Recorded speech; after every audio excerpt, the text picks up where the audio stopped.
Hi, I'm here in our next chapter, the posterior pituitary. Now, I've got some good news and some bad news for you about your posterior. And the good news is that there's a much smaller number of hormones. And oxytocin, which comes out of there, is pretty much irrelevant because it operates as a non-essential extra hormone during parturition. Now remember, not pregnancy, but parturition. Parturition is, wow, why can't we just say delivery? Because we could be talking about the New York Times here. Parturition. Where's the baby going? We're parting. Parturition. Say bye-bye to baby. But oxytocin, you can deliver, and you can have parturition even without it. Antidiuretic hormone is the only significant thing that we come hemming out of that posterior pituitary. And that truly is essential. So the good news is that we have one major hormone. The bad news is the nomenclature, the term, the very word antidiuretic hormone is already very difficult. The mind does not grasp negatives as easily as it can grasp positively worded things. So the complexity of not enough antidiuretic hormone, not enough anti, does that mean I'm plot 4? Yeah, it's like two negatives. Negative, missing the anti is the same as having diuresis. I know, it's difficult. It's difficult in this way, but you'll get it here in a second. So the other part of this is that you see this where it says it's a terminal of distal neuron terminals, terminal neurons. Unlike the anterior pituitary, which is much more chemical in terms of hormones, the posterior pituitary is more of an extension of the nervous system. It's an extension of the nervous system. Okay. Arginine vasopressin. There is nothing that has so many names as ADH. It's known as arginine vasopressin, ADH, which is antidiuretic hormone, D-dearginine vasopressin, DDAVP, which we use therapeutically. It can also be known as desmopressin. So ADH, DDAVP, arginine vasopressin, desmopressin. They're all the same thing. Oxytocin, as we said, is really only useful for people during the time of parturition. It's made in both of them, various parts of the hypothalamus, supraoptic nuclei, paraventricular nuclei.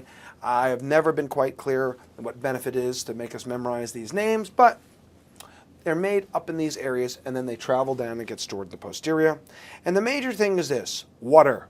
Water everywhere, and not a drop to drink, says Samuel Taylor Coleridge, and so it is with antidiuretic hormone. The major thing for antidiuretic hormone is that it controls the total volume of water. And this is a big deal because, ready? Controlling sodium is not as much of a problem as controlling total body water. You can die today just by changing your water control inside your kidney tubule. The maximum production of your kidney for urine is 24 liters a day. Do you know that you could be making 24 liters of urine today if you had no ADH whatsoever? Just a little problem. Your entire blood volume's only 5 liters. 3 liters of juice and 2 liters of red cells. That means that you could be excreting 8 times your entire plasma volume in one day. That means if this system is truly damaged, you're dead 8 times over. Dead 8 times over. I don't even like being dead half a time. Now dead 8 times over. Yeah, you could urinate out your entire plasma volume over and over again. That's why ADH is so critical. Now, here's this next word, osmolarity. Now, we're going to use that word interchangeably with osmolality. Osmolality, tonicity, concentration. We're going to end up be using those largely the same way. Next slide. Osmoreceptors. Osmoreceptors, things that detect the concentration. Why is it that when I dry, I get thirsty? How come when I'm in the desert, I get thirsty? And when I'm out there and drinking a lot of water, I'm not thirsty. Osmoreceptors, really cool. The osmoreceptors are up there in the hypothalamus. So the osmoreceptors are in the hypothalamus, and basically when it says extremely sensitive, we mean sensitive to 1 or 2%. Normal serum osmolality is somewhere between 280 and 300. That osmolality, the concentration, is sensed in your hypothalamus, man, and when you get a high concentration, it turns that antidiuretic hormone on. You're too concentrated. I'm too dry. ADH, go down the kidney tubule, keep all the water, brother. The osmoreceptors say, you're too dry, too concentrated. I'm drying out. Send the ADH down to the kidney tubule and tell them to hold on to an extra liter for me. Goldilocks and the 3 hypothalamuses. Well, what if the osmoreceptors show that your osmolality is too little? No more ADH. Ooh, this osmolality is too high. This osmolality is too low. 280 to 300. This osmolality is just right. So, the osmoreceptors detect concentration. What makes you thirsty? The osmoreceptors. One hand in your brain to sensation to give you the subjective sensation of thirst. All day long I think about it, then at night I say it, says Rumi. Who am I and where did I come from? If I could taste one sip of an answer, I could break out of this prison for drunks. Until then, I'm like a bird from another continent, stranded in this aviary. The time is coming when I fly off. Rumi, right? If I could taste one sip of an answer, I could break out of this prison. Osmoreceptors gives you simultaneously the subjective sensation of thirst, and at the same time sends the signal down to your posterior pituitary that tells your kidney tubules to reabsorb water. Wow, that's pretty cool, right? God, pretty divine. Okay, so they're very sensitive to maintain the extracellular fluid, ECF, extracellular fluid volume.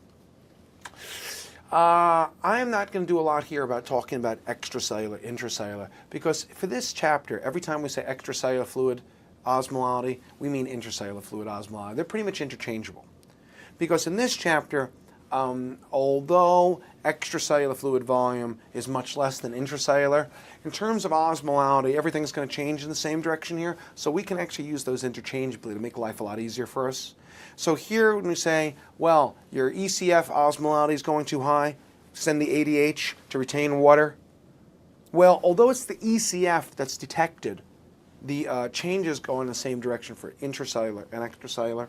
It's just ECF, extracellular, is what I tend to detect more. The same way when I'm walking down the street, I see people on the street more easily than I'm seeing the ones in their apartments. I mean, look at the street there, right? If you look out in the street, most of the time, there are more people in the buildings than there are out in the street. More people in the buildings than there are out in the street. What do you detect? Who's active? The ones that are not bound into the buildings of the cars. What do you detect and react to? The ones that are extracellular, outside the building. Like if this room here is a cell, well, if you're reacting to the ones that are outside in circulation. But it's only the minority, isn't it now? 4%. Plasma volume, 4%. I'm 100 kilograms, me. 60% of me is water. That's 60 liters. But out of the 60 liters of me that's water, how much is intracellular? 2/3. 2/3. Wow. So the truth is that most of me, those 2/3, 40 liters of my 60 is intracellular. Wow, 60 liters. Why, I'm like an ocean. Dive in.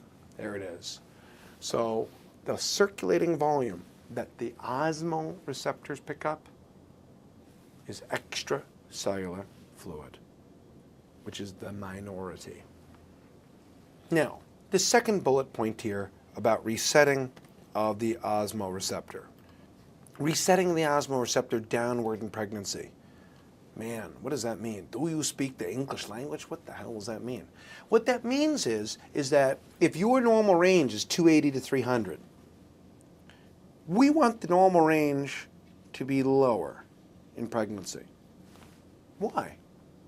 Well, if you had an osmolality of 290, you would not go out and drink water because you're like, I'm normal. In pregnancy, if we set the normal range from 280 to 300 and make the normal range 260 to 280, now that 290, which before was normal, now all of a sudden is hyperosmolar. So in pregnancy, you drink more water. Why? Because the osmolar receptor has been set further down. Why? Because we want you to drink more water when you're pregnancy. Why? Because when you're pregnant, there's an increase of your plasma volume of 50%. How come? Because the osmolar receptor normal level has been set low. For you and me, 290 is normal, but for the pregnant woman, that's hypertonic, she drinks. She drinks more water. That's how we get that 50% increase in plasma volume. She drinks more water. Now, the other thing is this, is that the volume receptors are not as detailed. Here we go, volume receptors. Volume receptors are not as detailed. They're not as precise. You have to change 10, 15%. That's change above 10 to 15%. Since the time of Aristotle was studied, how much do you have to change the weight of an object before you detect a difference? And Aristotle wrote a lot about sensory perception. And even in the time of Aristotle, he wrote that you had to change the weight of something by about 20% before you detected a difference. You say, close my eyes. Okay, we're going to put in 5 drachma coins. Now we're going to change it to 4 drachmas. Or euros, I guess now. But anyway, Aristotle changed it from 5 to 4. It has to be a 20% change really to be perceptible. And that's the same with volume receptors. Remember, above 15% is 20%. But osmo receptors, 1 or 2% change. In other words, if your osmolality is 300, that's the upper limit of normal. A 1% change going to 303, and it'll send ADH down. 1% change from 300 to 303, oh, ADH, go down there and get me a gallon. So osmoreceptors detect very small changes. Volume receptors detect larger changes. Where are the volume receptors?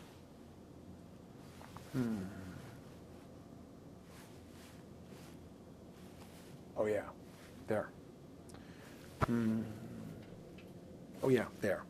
Atria and carotids. Atria and carotids. The volume receptors are here and here. Osmos in here. Concentrate in your brain. Largeness in your heart.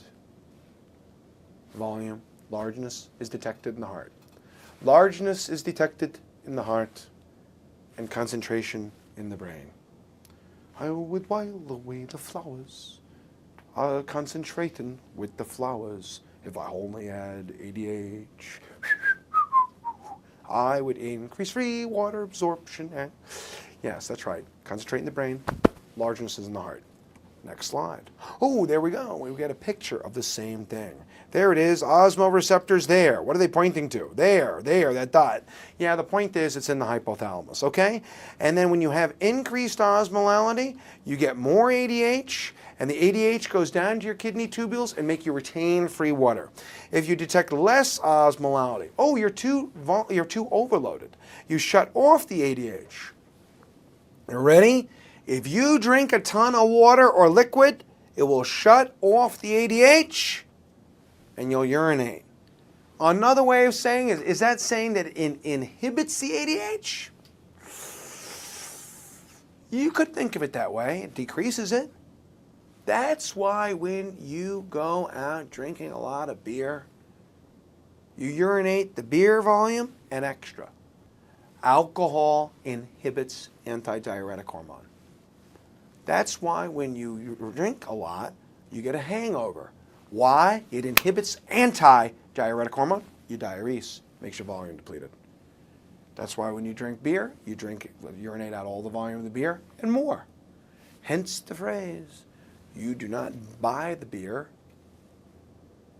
you only rent it, because alcohol inhibits antidiuretic hormone and you get hangovers.